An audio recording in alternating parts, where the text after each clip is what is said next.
سلام، من فاطمه صاحبی هستم از گیلان کشور ایران و اومدم که یک گل زیبا و یک گیاه زیبا رو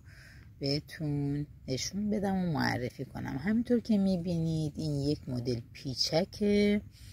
که گلهای به این خوشگلی داره و به اسم محلی بهش میگن گل موشونم به این دلیله که رونده هست و خیلی راحت میتونه خودش رو بپیچونه تو هر گل و گیاه و دیواری و بالا بره. و همینجور که مشاهده میکنید من اینو کنار درخت سیب کاشتم و الان این خودش رو قشنگ پیچونده توی این درخت و هر کسی ببینه فکر میکنه که این درخته که اینجوری گل داده و وقتی میای نزدیک متوجه میشی که نه، یک گیاه دیگه ایه که اومده خودش رو پیچونده و اینقدر زیبا و جذاب شده.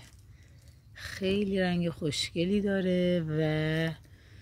بسیار با دوام هم هست، تقریبا تا آخر پاییز هم گل میده. البته اگر که مواظبش باشیم و به هر حال گیاهای هرز از دورش خارج کنیم و زمانی که آب نیاز داره آبدهی کافی هم بهش بشه.